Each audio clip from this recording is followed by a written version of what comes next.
सोयाबीनची दरवाढ 7,000च्या दिशेने, तर तूर 9,000च्या दिशेने. कापसाचं काय चाललंय, नेमकं शेतकऱ्यांनी काय निर्णय घ्यावा, याचे भाव कुठपर्यंत वाढू शकतात, याविषयी सोप्या भाषेत सटीक माहिती जाणून घेऊयात. नमस्कार, मी ज्ञानेश्वर खरात पाटील. पहिले आपण कापसाचं बघूयात. कापसाचं झालं असं की जानेवारीच्या 1-2 तारखेला कापसाचे भाव 7,300 पर्यंत होते.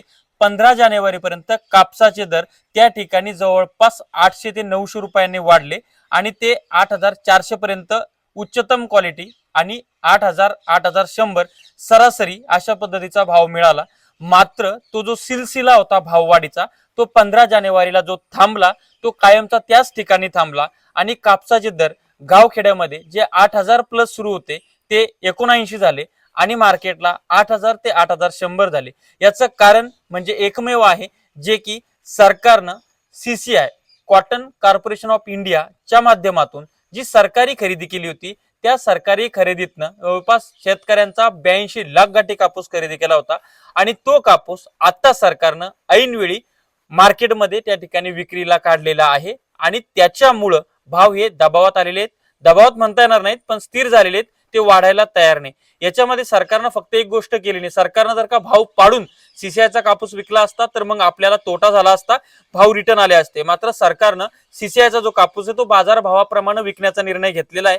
त्याच्यामुळे भाव 8,000वर स्थिरावलेले आहेत आणि भाव वाढीचं प्रमुख कारण काय होतं, 7,000पासून भाव जे 8,000 पर्यंत गेले, तर ते म्हणजे सरकारनं लावलेलं 11% आयात शुल्क. मात्र ते सरकारनं सरकारसाठी लावलं होतं, ना शेतकऱ्यांसाठी ना व्यापाऱ्यांसाठी. मात्र 8,000वर भाव स्थिरावलेला आहे. तुम्ही जर CCIला कापूस घालायचा असेल तर तिकडे सुद्धा खरेदी सुरू आहे. तुम्ही 8,000 कापूस घालू शकता आणि इकडे जर मार्केटला विकायचं असेल तर इकडे सुद्धा तुम्ही 79-8,000 प्रमाणे कापूस विकू शकता. आणि कापसाच्या भावामध्ये तेजी येईल का, हा जो प्रश्न आहे, तर त्याची शक्यता खूप कमी वाटते आहे. म्हणजे एकंदर बाजार अभ्यासक सांगतात 8,500 पर्यंत जाईल, परंतु तशी परिस्थिती नाहीये. त्यामुळं जो काय वापर आहे कापसाचा, तो पुरेसा इंडस्ट्रीला मिळतो आहे. कशामुळं, तर CCIचा कापूस मार्केटमध्ये आल्यामुळं आतापर्यंत 5 लाख गाठीपेक्षा कापूस हा CCIनं मार्केटमध्ये विकल्याची माहिती आहे आणि जवळपास 82 लाख गाठी कापूस त्यांचा आहे. म्हणजेच 75 ते 78 लाख गाठी कापूस अजून त्यांचा मार्केटमध्ये विकायचा राहिलेला आहे आणि तो संपायला भरपूर दिवस लागणार आहेत. त्यामुळं माझ्या मते शेतकऱ्यांनी 8,000 भाव घ्यायला हरकत नाही. शेवटी निर्णय तुमचा आहे, तुम्हाला तो निर्णय घ्यायचा आहे. त्याच्यामध्ये माझा अधिकार नाहीये, मी हस्तक्षेप करणार नाही. तुम्हाला फक्त या बाबतीत हुशार करणं हे माझं काम आहे. आता त्यानंतर आपण तुरीचं जाणून घेऊयात. तर तुरीच्या बाजारामध्ये एकंदर काय वस्तुस्थिती आहे किंवा तुरीचे भाव असे अचानक का वाढलेले आहेत, तर त्याच्यामध्ये महत्वाचं कारण एक लक्षात घ्या की जगाच्या पाठीवर भारत हा एकमेव देश आहे जो की तुरीची डाळ एक प्रोटीन सोर्स म्हणून खाण्यासाठी वापर करतो. मग या भारत देशाला वर्षाकाठी जवळपास 45 लाख टनापेक्षा जास्त तूर खाण्यासाठी लागते. मात्र या आपल्या भारत देशाचं वार्षिक उत्पादन हे 32 ते 35 लाख टनावर स्थिरावतं आणि भारत दरवर्षी जवळपास 10 ते 12 लाख टन तूर आयात करतो. ही वस्तुस्थिती आहे. आता तुम्ही म्हणत असाल की जर बाहेरच्या देशामध्ये तूर पिकत नाही किंवा ते खात नाही तर भारत आयात कशी करतो, तर ते विषय असा आहे की ज्या आफ्रिकन कंट्री आहेत, आफ्रिकन देश आहेत, त्याच्यामध्ये मालवी आहे, म्यानमार आहे, मोझाम्बिक आहे, अजून वेगवेगळे देश आहेत. तर त्या ठिकाणी बऱ्याचशा आपल्याच व्यापाऱ्यांनी शेत्या लीजवर घेतलेल्या आहेत. तिथं तुरीचं उत्पादन घेतात आणि ती तूर मग इकडे पाईपलाईन मध्ये अर्थात इम्पोर्ट केल्या जाते. आणि म्हणून तुरीला एकंदर जो भाव मिळालेला आहे, स्टॉकिस्ट लोकांची स्पर्धा लागली, मोठ्या प्रमाणात स्टॉक होतो आहे.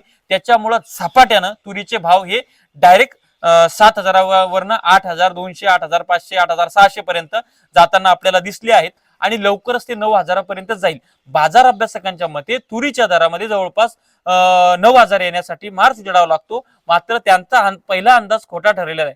पहिला त्यांचा अंदाज जो होता 8,000चा तो फेब्रुवारी एंडिंगचा होता. मात्र लगेच भाव एकदम वरती गेलेले तुरीचे. त्याच्यामुळं देशांतर्गत उत्पादनाचा तुटवडा, त्याच्यानंतर आपल्याला पुरेसे उत्पादन न होणे, आपण बाहेरच्या देशातून जे आयात करतोय त्यातनं आपली भूक न भागणे, याच्यामुळं तुरीचे दर हे तेजीमध्येच राहणार आहेत आणि दरवर्षी ते तेजीमध्येच राहणार आहेत. हे जे समीकरण आहे 45 लाख टनाचं 32 लाख टनावर उत्पादन स्थिरावतं, बाकीच्या देशाकडे क्वालिटीचं तूर नसते, त्याच्यामुळे तुरीचे भाव दरवर्षी आपल्याला तेजीमध्येच दिसतात. तर ही जी वस्तुस्थिती आहे ही महत्वाची आहे, ही शेतकऱ्यांनी समजून घ्यायची आहे. त्यामुळे 9,000 पर्यंत तुरीला दर मिळू शकतो आणि 9,000 झाल्यानंतर शेतकऱ्यांनी विकायला हरकत नाही. मात्र विकायचा सर्वस्वी निर्णय तुमचा आहे, तुम्हाला या अपडेट देणं, हुशार करणं हेच माझं काम आहे. ज्या शेतकऱ्यांना तूर ठेवायची आहे त्या शेतकऱ्यांनी फक्त त्या तुरीला भोंग लागू नये याची काळजी घ्या. त्यानंतर आपण आता सोयाबीन बद्दल जाणून घेऊयात. तर सोयाबीनचं काय झालेलं आहे माहितीये का? सोयाबीन का अचानक इतका वाढला? सुरुवातीला शेतकऱ्यांना भाव हवा होता, त्यावेळेस त्यांनी 48च्या भावानं माल विकला आणि आता व्यापाऱ्यांच्या घशामध्ये किंवा मोठ्या शेतकऱ्याजवळ सोयाबीन असताना सोयाबीनचे दर कसे काय वाढतात? नेमके कारण काय आहेत? तर सगळ्यात महत्वाचं म्हणजे आपण मोठ्या प्रमाणात जे तेल, ऑइल इम्पोर्ट करायचो, खायचं तेल, तर ते आता डॉलरचे रेट वाढल्यामुळं ते आयातदारांना परवडत नाहीये.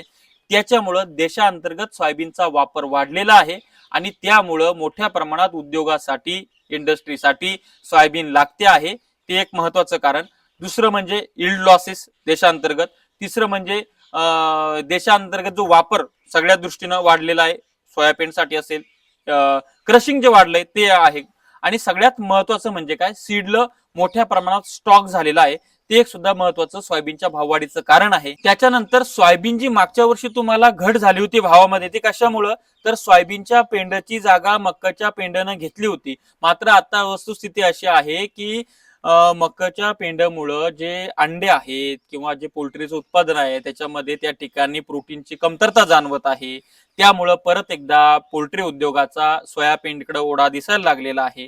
त्यामुळं सोयाबीनचा मोठ्या प्रमाणात वापर वाढलेला आहे. त्याच्यामुळं सोयाबीनच्या दरामध्ये आपल्याला तेजी येताना त्या ठिकाणी दिसत आहे. आणि ऑइल सीड जे आहेत सर्वच प्रकारचे, तुमची सरकी घ्या, सोयाबीन घ्या, इतर घ्या, तर त्यांचे भाव वाढतच चाललेले आहेत. कारण की 2026 हे वर्ष ऍग्रिकल्चरसाठी, शेतीसाठी, शेतमालासाठी जरा बरं दिसतं आहे. त्यामुळं शेतकऱ्यांनी 5,800 ते 6,000 विकून पश्चाताप करायला परवडतो. मात्र मार्च एंड पर्यंत ज्यांना थांबायचंय ते थांबवू शकतात. त्यांना अजून जवळपास 7,000 पर्यंत तेजी दिसू शकते. अशा पद्धतीची तुरीची, कापसाची, सोयाबीनची परिस्थिती आहे. आता हे जे भाव म्हणजे आपण जी आपल्याकडं ज्या वेगवेगळ्या म्हणी आहेत त्यानुसार येळ गेली निघून आणि सोंगाला मागून अगदी शेतकऱ्यांची विक्री झाली आणि आता त्याला भाव आला. नेमकं शेतकऱ्याच्या हातामध्ये असताना हा भाव येणं गरजेचं आहे. मात्र ही जी 2026चा सिलसिला भाववाढीचा आहे हा पुढेही शेतकऱ्यांना मिळत राहू. आणि केंद्र सरकारनं थोडं जर धोरणात्मक जर शेतकऱ्यांचा विचार जर केला तर त्या ठिकाणी खूप काही होऊ शकतं. आणि तो धोरणात्मक निर्णय घेण्यासाठी मला वाटतं आता मतदानातून तो होणार नाही, तर तो चळवळीच्या माध्यमातून निर्माण करणं गरजेचं आहे.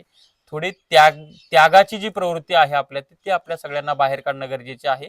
आणि आपल्या चळवळीचा दबावगट त्यांच्यावर असला पाहिजे असं मला त्या ठिकाणी वाटतंय. बाकी तुम्हाला काय वाटतं ते लिहा कमेंट्समध्ये. शेती माती संस्कृतीसाठी अशाच नवनवीन अपडेटसाठी चॅनल सबस्क्राईब करा. व्हिडिओ फेसबुकच्या पेजला बघत असाल तर प्लीज पेजमध्ये जाऊन ते फॉलो करा, जेणेकरून तुम्हाला आपल्या नवनवीन अपडेट मिळत राहतील. थांबतो, आपली रजा घेतो. धन्यवाद.